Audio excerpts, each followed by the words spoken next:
이스라엘에 두 왕이 있습니다. 두 왕이 아니라 여러 왕이 있죠. 그런데 통일 왕국의 두 왕이라면 사울과 다윗이잖아요. 그런데 사울에게 속한 사람들은 늘 전쟁하면서 많은 피해를 받습니다. 그런데 다윗에게 속한 사람들은 그 어려운 상황 속에서도 늘 승리할 수 있었어요. 그리고 다윗을 따르는 사람들 초창기에 보면 그런 말씀이 있습니다. 환난을 당하는 모든 자와 빚진 모든 자와 마음이 원통한 자가 다 그에게 모였고 그는 그들의 우두머리가 되었는데 그와 함께한 자가 400명 가량이더라.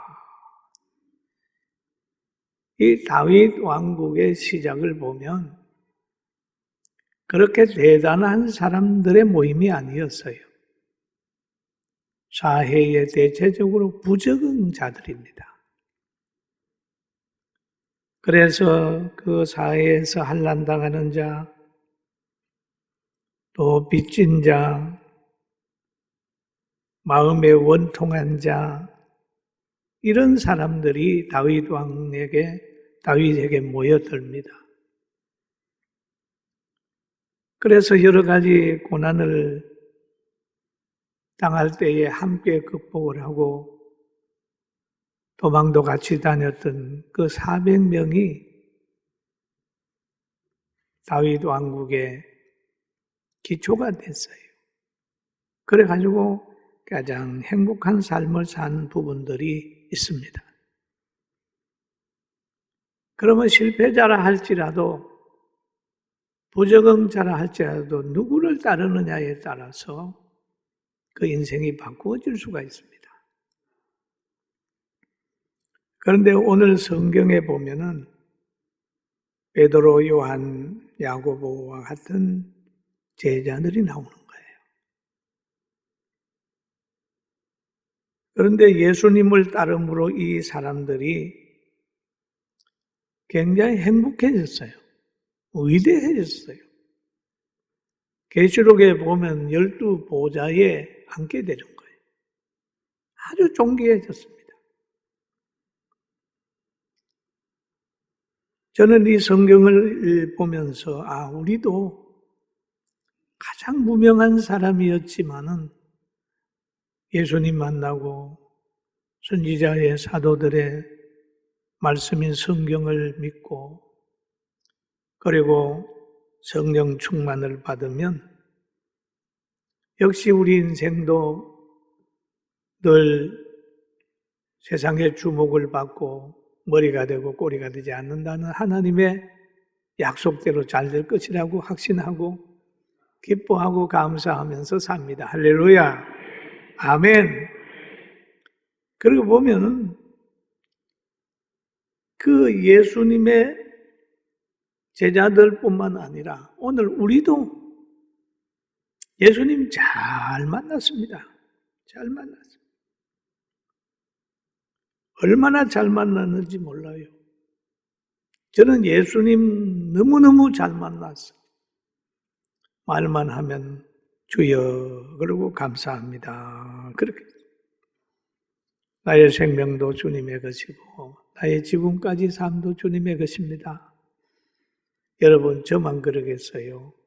우리 모두 다 예수님 잘 만났으니까 살아계심을 체험하게 되고 앞으로도 잘 될 거고 어려움이 온다 할지라도 좌절하지 않고 그 병상에서 그 아픔 속에서 주님을 더 의지하고 하는 성화를 이루어서 미래에 밝은 날이 온다는 사실을 온전히 믿는 사람이 될 줄로 믿습니다. 그리고 예수님으로 존귀하게 된 제자들이 있습니다. 예수님의 제자들은 갈릴리 호수에서 고기 잡아서 생활하는 사람들입니다. 부모님도 그렇고 자신들도 그랬습니다. 그런데 예수님이 갈릴리 호수를 지나시다가 베드로를 부릅니다. 안드레를 부릅니다. 요한을 불러요. 부를 때에 배와 그물과 부모님까지 뒤로 하고 예수님을 따랐습니다. 예수님을 따르는 걸 보면 예수님이 가진 게 없잖아요. 예수님이 그렇다고 눈에 보이는 빽이 있나요? 없어요. 그러나 예수님이 가지고 있는 그 영역에 끌려가지고 쫙 따라갔습니다. 따르는 과정이 그렇게 쉽지 않았어요.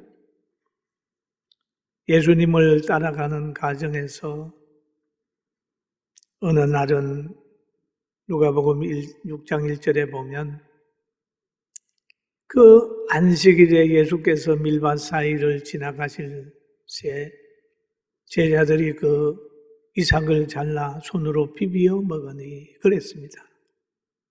배가 고프니까 그러겠죠.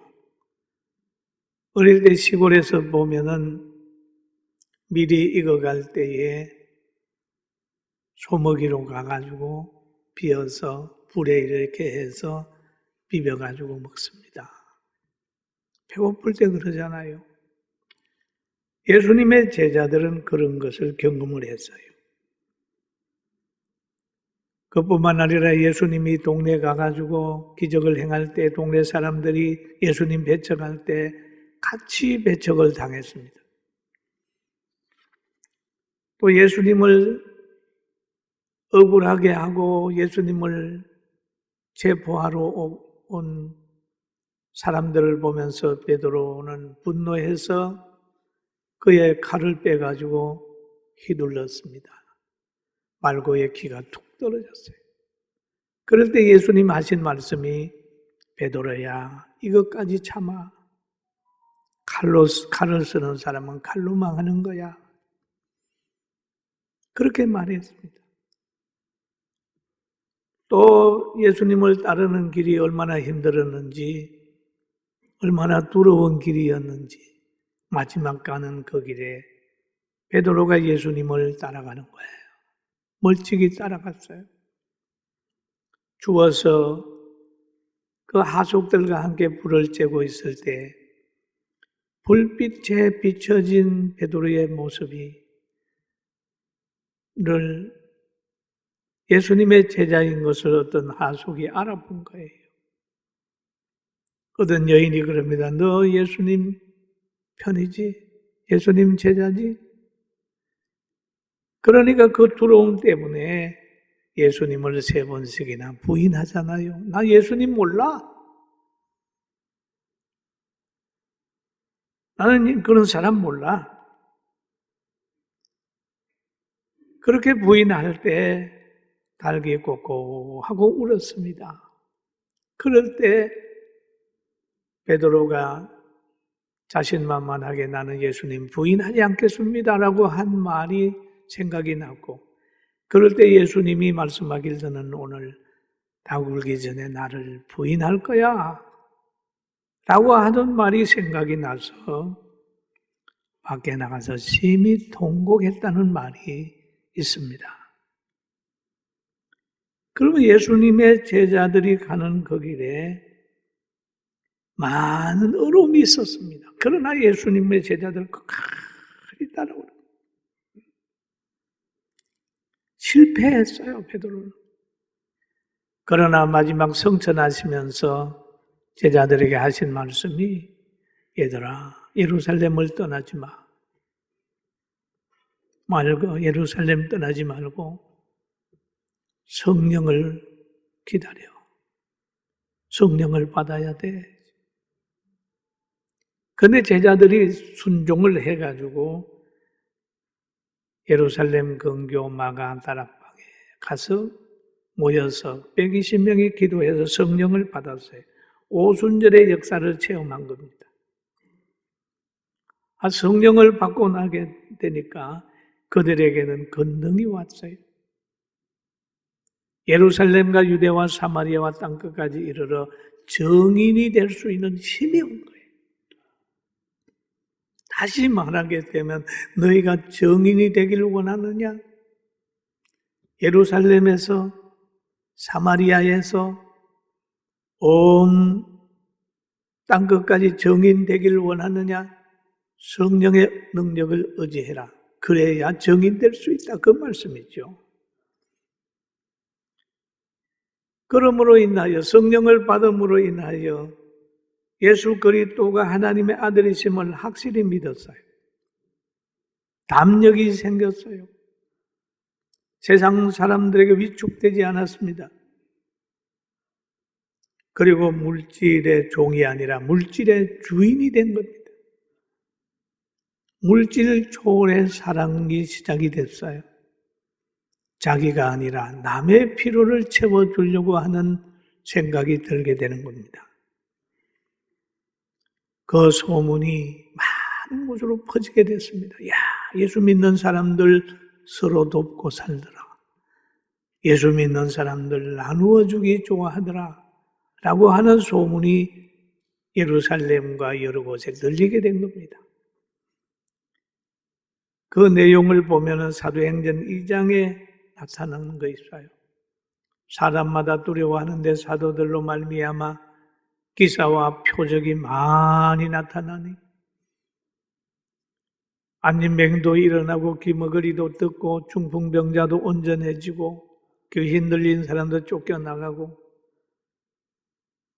슬퍼하는 사람이 기쁨으로 바꾸어지는 그런 기적이 제자들로 통하여 막 나타나게 되는 거예요.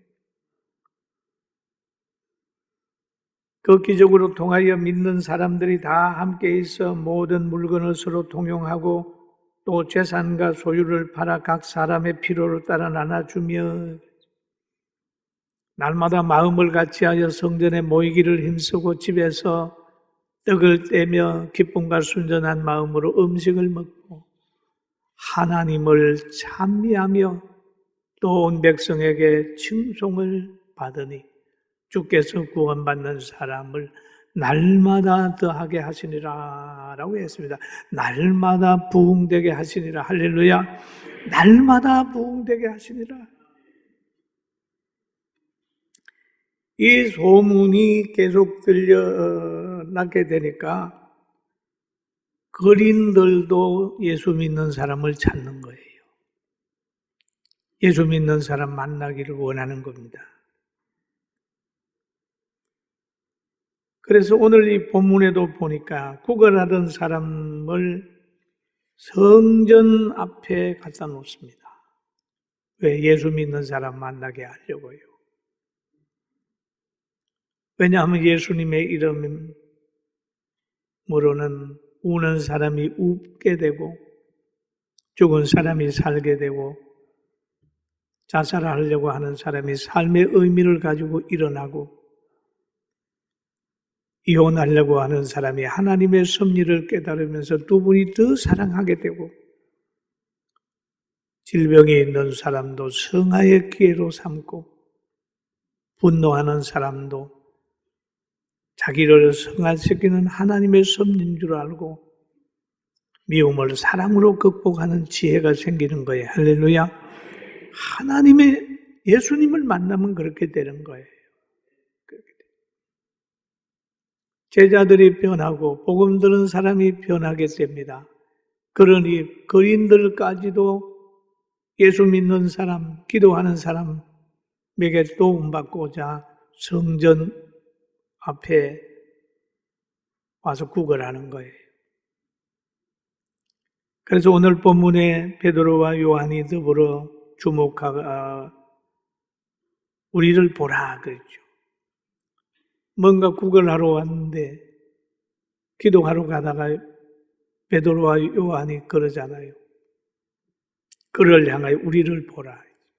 한번 따라가. 우리를 보라. 우리를 보라. 우리를 보라. 그러면 왜 나를 보라가 아니라 우리를 보라는 거예요. 베드로와 요한은 함께 기도하는 거예요. 함께 구제하고 함께 섬기는 자세입니다. 우리를 보라. 그러면서 무엇을 얻을까 하고 그 거린이 보고 있습니다. 순종했습니다. 보는 거예요. 봐야 돼요. 성경에 보면은 십자가를 보라, 예수를 보라, 노뱀을 보라, 뭐 그렇게 얘기를 하잖아요. 그렇게 순종하게 되면 기적이 나타났어요. 오늘 여러분 교회에 와서는 강단을 보고 은혜를 받게 되길 주의 이름으로 축원합니다. 아멘. 그래 사도들은 자기에게 있는 것을 찾잖아요. 돈 있는 사람 돈 주고 힘 있는 사람 힘으로 도와주지만은 사도들에게는 돈과 어떤 힘보다는 예수님이 계셨어요. 그래서 베드로와 요한이 그럽니다. 베드로가 이르되 은과 금은 내게 없거니와 내게 있는 것으로 내게 주노니 나사렛 그리스도 예수의 이름으로 걸어라. 근본적인 문제를 해결해 주는 거예요. 이제는 구걸하지 않아도 되는 문제를 해결해 주는 거예요. 일할 수 있는 건강을 주는 거예요. 여러분 우리가 예수를 믿고 나면 근본적인 문제가 해결해요. 부정적인 사람이 긍정적인 사람이 되고 현실에 빠져서 있는 사람이 천국을 바라보며 소망 가운데 즐거워하는 사람이 되는 거예요. 그리고 베드로가 그러잖아요. 오른손을 잡아 일으키니 발과 발목이 곧 힘을 얻고 그랬어요. 오른손을 잡아 일으키니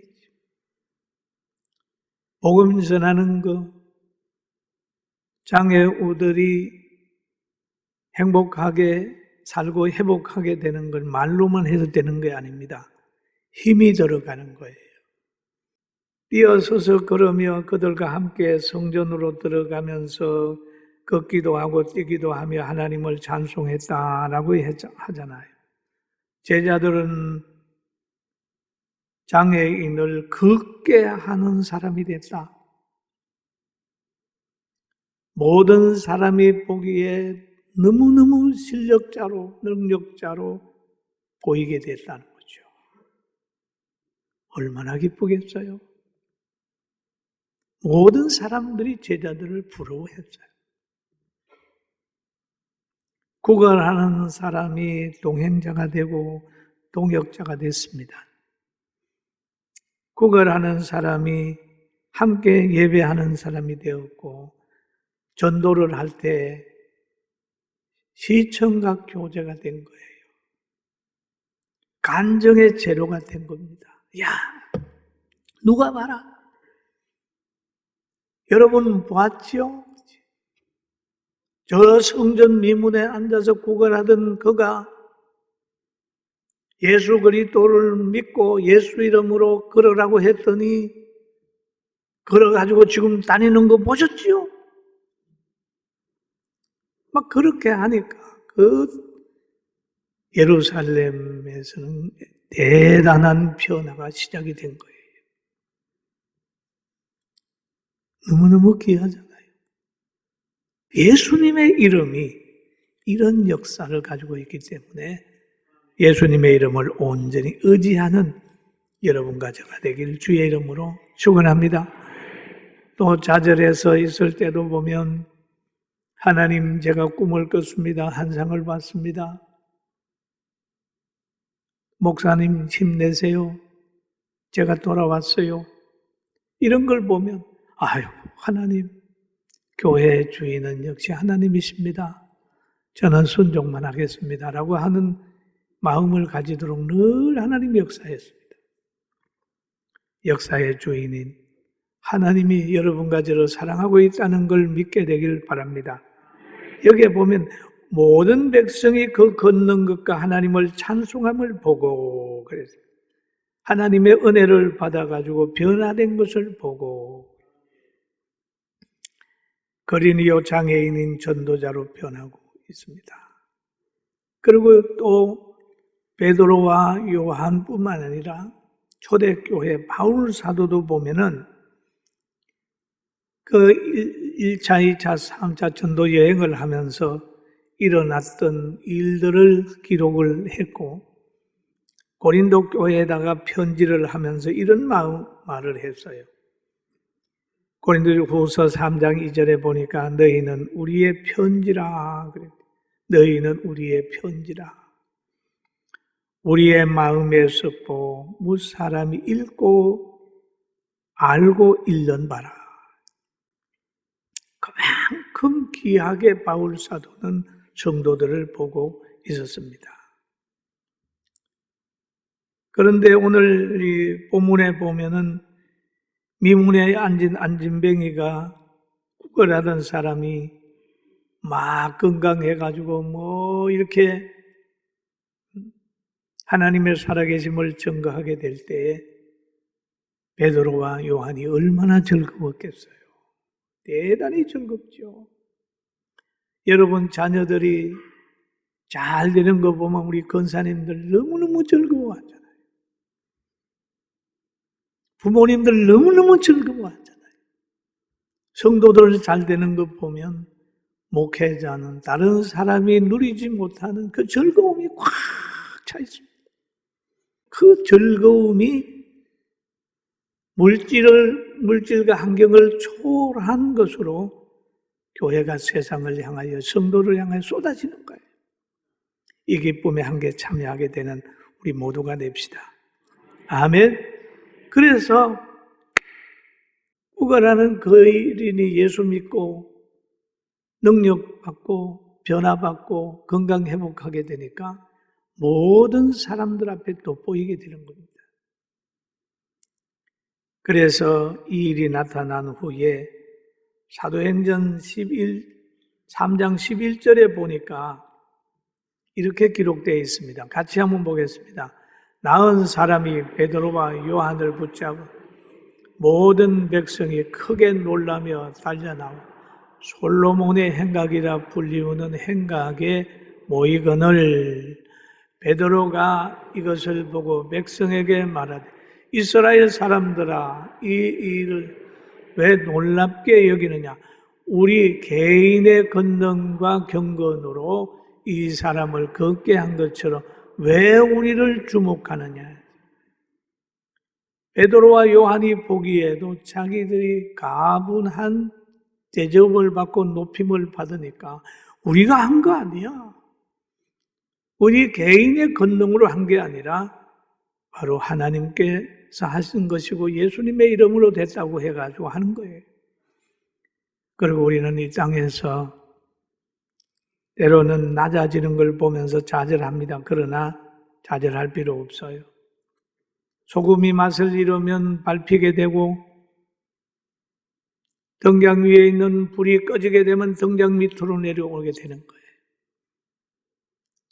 그러니까 우리가 성령 충만을 받아서 바른 끈과 영끈과 하나님의 축복을 받아서 존귀한 사람이 되는 한 해가 되기를 주의 이름으로 축원합니다. 내가 1월 달에는 계속 이 설교를 하죠. 성령 받아야 된다. 성령에 임하게 되면 마음의 심령 천국도 일어나고 건의도 회복이 된다. 그 대신 박해도 따라옵니다, 여러분. 성령 받은 사람 박해 따라와요. 그러나 그 박해는 뭡니까? 더 신앙을 강하게 하는 하나님의 은총이에요. 그래서 바울이 그걸 알기 때문에 범사에 감사했습니다. 한 해 동안 여러 가지 어떤 환경이 온다 할지라도 성장하고 환경을 이기고 100년을 준비하는 아름다움이 있기를 주님의 이름으로 축원합니다.